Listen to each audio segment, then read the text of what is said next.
Brothers and sisters, I'm very, very happy to be here today. My brother is your MP. He has made you his family.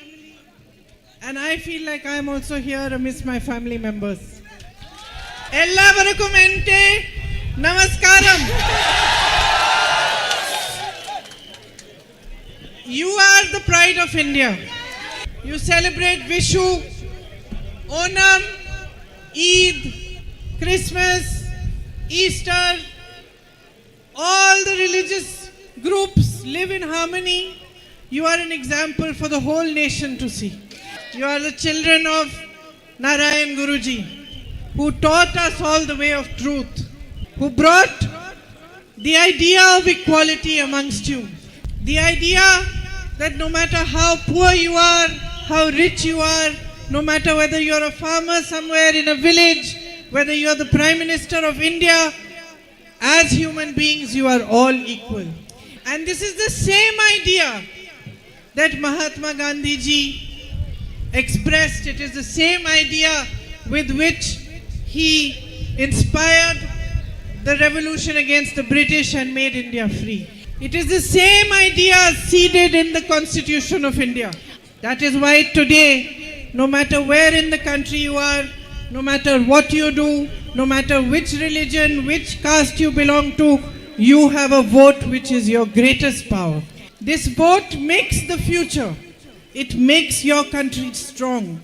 It makes you choose for the next 5 years who is going to be in government, how that government is going to work, and what your future is going to look like. So it's very, very important for you to understand, especially today, under the circumstances and the way things are in our country, that this vote of yours is not just for you, not just for your family, not just for Wayanad, but it is a vote that is going to protect the democracy of this country and the constitution for which all these great people gave their lives and fought. So I want to tell you a little bit about what is going on in our country today. I'm sure you watch TV, you listen to the media, but unfortunately, most of the media is captured by the BJP, by the forces that support the BJP. So often they don't show you the truth. But if you look carefully, the truth is everywhere. The truth is in the daily struggles of your life, in how prices are rising exponentially, whether it's the price of petrol, diesel, oil, anything you use in farming, anything that you go and buy from the shops, those prices are rising exponentially. The truth is in the figures, the rise in the unemployment rate, which has multiplied in the last 10 years. The truth is in the fact that our savings have reduced, the household savings have reduced. The truth is in the fact that the growth rate is nowhere near what it was during Manmohan Singh ji's time. In fact, if you look carefully and you listen to the Prime Minister's speeches and to the speeches of other politicians in the BJP, you find that the truth is reflected in the fact that they will not speak about your problems. They will not speak about development. They will not speak about real issues. Every single day they pull out some new issue which is unrelated to your life, which is unrelated to your progress, which is unrelated to rising prices, rising unemployment, and they make the whole media talk about those irrelevant issues and try to make the election about them as well. The truth is that in the last 10 years, they have done all they could to destroy every institution that protects the rights of the public in this country. Anybody who fights for you, anybody who speaks out against them, anybody who speaks out for you is harassed, intimidated, and brought to their knees. Today, we are changing the constitution. It is the constitution which protects your rights. It is the constitution that sees each one of you as equal. It is the constitution that gives you your right to vote, your right to reservations, and every right that makes you strong. And their leader slowly talking about the fact that if you give them another majority in this election, they are going to change the constitution. It must be the first time of this nation and our democracy that two sitting chief ministers have been jailed right at the time of the elections. Hemant Soren ji is a tribal chief minister. He has been harassed endlessly, and today they have put him in jail as well. The situation is thus that Congress party's accounts have been closed by this government just before the elections, so that we do not have the strength to fight the elections in the way that we can. On the other hand, you must have seen that Mr. Narendra Modi came out with a scheme called the Electoral Bond Scheme. This Electoral Bond Scheme was a scheme that ensured that whoever gave donations to political parties, his name or that company's name would remain secret. A case was put in the Supreme Court, and the Supreme Court judged that this scheme would lead to corruption and would lead to biases. And so they said that the list of people who have given donations to all political parties should be made public. And the most interesting thing happened when this list was published. It was found that all sorts of companies had given huge donations to the BJP. Some companies that were earning around 100 crores had given donations of thousands of crores. Some companies that had got contracts from the BJP had given big donations. Other companies on whom cases were put, who were raided, who were pressurized, gave donations, and those cases were removed. Those raids were stopped. So the situation in the country is that institutions that protect you are being weakened. Democracy is being weakened. Corruption is being made systemic. It's being institutionalized. And worst of all, the Prime Minister feels that he can get away with anything and there is no answerability to the public. So while you're shown beautiful images on TV, while you're shown the Prime Minister looking strong and powerful, what has he done to make you strong? He has done but distract the public, divert the public's attention from real issues. And he continues to do it every single day of this election campaign. On the other hand, you have an MP from here, my brother Rahul, who has done nothing but fight for you. They called him all sorts of names. They abused him every day. They spread lies about him. They made videos on social media lying about him. They continue to do it every single day, but he did not stop. They put false cases against him in every corner of this country, in Gujarat, in Bihar, elsewhere, so that they should harass him as much as they could. Called his martyred father a traitor to this nation. They called his martyred grandmother a traitor to this nation. They called his grandfather, great-grandfather names. They called his mother names. They attacked his family, but he did not stop fighting for you. With truth and humility and love in his heart, he walked from Kanyakumari to Kashmir, and he traveled from God that we are a united nation, that we must fight for that democracy is not destroyed in our country. They threw him out of parliament. They threw him out of his house. He still did not stop fighting for you. I'm his sister. I'll tell you something. We used to play a lot of soccer when we were children. He taught me how to play. He was a very good player. The one thing he could not accept, we would play, we would fight, sometimes somebody would win, sometimes somebody would lose. But one thing he could never accept was unfairness. As a child, somebody in his own team was unfair to somebody else. As a child, unfairness was unacceptable. And ever since he was a child, whether it was any unfairness being shown to a little animal, or unfairness to other human beings, or to other children, he stood up for the person who was being victimized. And I'll tell you one thing about Rahul, that if his own people, he will stand unfailingly for what is right, for the truth, and what he believes is the reason and the foundation. And that is the idea of fairness and equality. When the this whole sector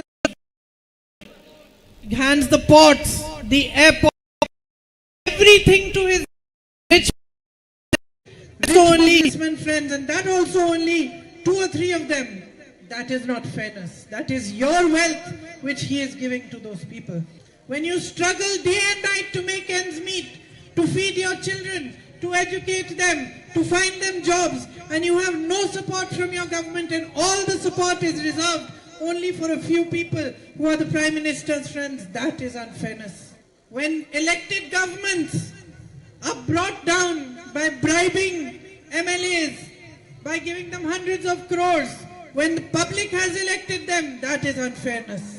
When a young boy like Siddharth is tortured and ragged until he passes away, and when there are rooms reserved in universities specially to torture children who go there to study and make a future, and no action is taken against them, that is unfairness. When women are molested or paraded in the way that one lady was paraded in Manipur, or when women are raped like in Hathras and Unnao, and the government protects the rapist, protects the molesters, or turns its face away, that is unfairness. It is unfairness, and it is unacceptable in a democracy. You look at Kerala itself, look at the government that is running here. It is fully colluding with the BJP. The only person they attack is Rahul Gandhi. BJP politicians are caught with crores in their car. No action is taken against them. And please be very alert and notice this, that the Kerala Chief Minister's name has come up in many scams. But nowhere has Modi ji's government taken any action against. Every other opposition leader is attacked, harassed, put into jail, cases are put on them, but not against the Chief Minister of Kerala. And the greatest unfairness that is constantly being perpetrated on the people of India is that they are constantly being distracted and asked to vote on the basis of their emotions, their religion, or their caste. Instead of being asked to vote on performance, on the fact that the government should be creating progress, should be developing this country, should be providing opportunities for education, should be providing centers, hospitals for health, should be creating opportunities of work and jobs and employment for you. This is not Rahul ji's politics. Rahul ji's politics is a politics of truth, of real issues, and of hard work. Through his efforts, projects worth 145 crore road projects have been passed for Wayanad. 54 houses have been handed over to needy people, especially to widowed women and other needy people, and 37 more are in the process of being handed over. 10 smart Anganwadi centers have been opened. Under the funds that every member of parliament gets to spend for his constituency, Rahul ji's is one of the highest spent funds in Kerala for the area of Wayanad.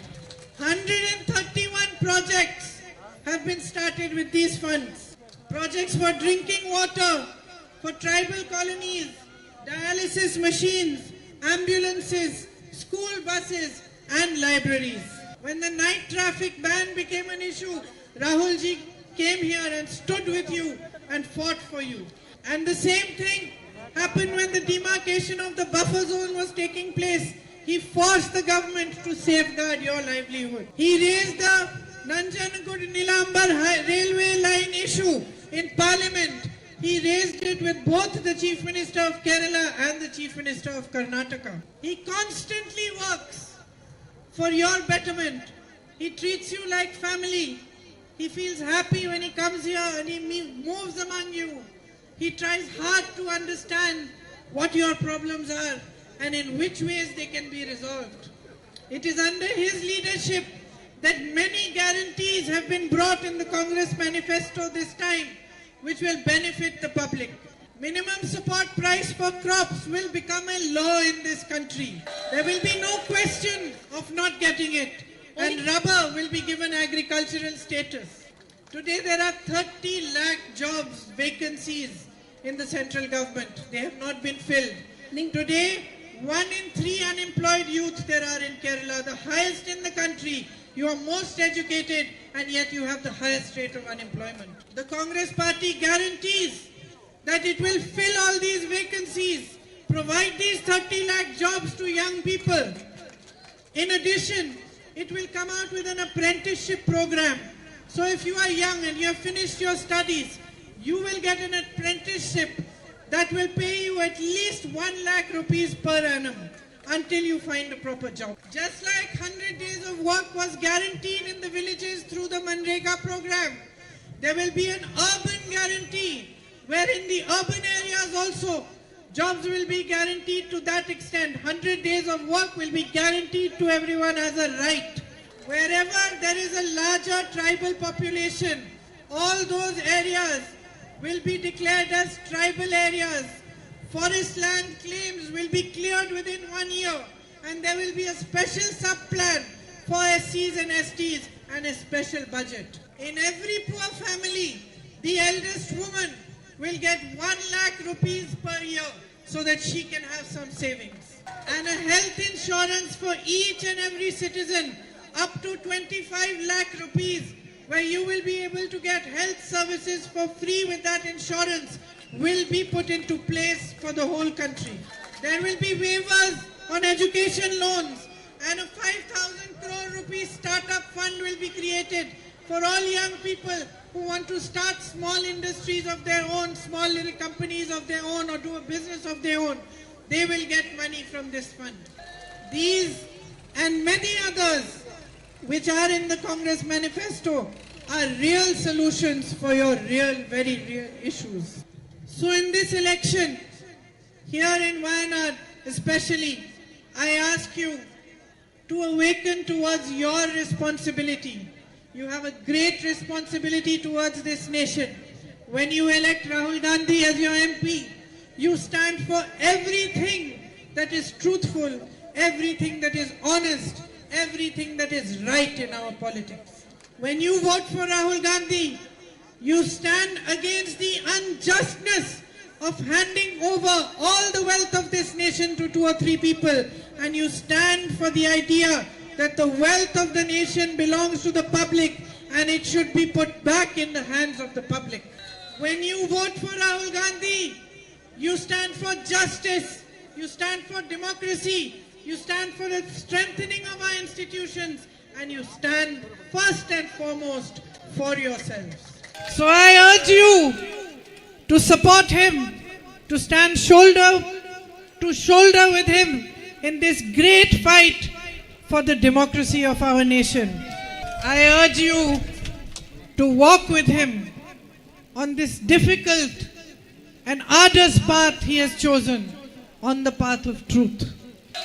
As his sister and your sister, I can tell you, he will work with complete dedication for you as he has done in the last 5 years. He will work day and night to resolve your issues, and he will always be by your side, no matter what difficulties you go through. You have listened to my words very carefully. I hope that you will remember them on the day that you go for polling. I hope that you will all go out and cast your vote, and you will make sure that your single vote counts in the protection and the building of this nation. Because we all love our country. We love its land, this land, the oceans, the rivers, the jungles. We love each other as one people, as one family. And it is time today for each one of us who cares for this country, who loves this country with all our hearts, to stand up for what is right, to look beyond ourselves, to look at the future of India and know that our one vote can either save it or let it go further down on a path of destruction, that it is being led by Mr. Narendra Modi. So thank you very much for listening to me. My love and good wishes are always with you. And thank you for supporting my brother through such difficult times for him, and for recognizing the truth and recognizing an honest man when he came before you. Thank you.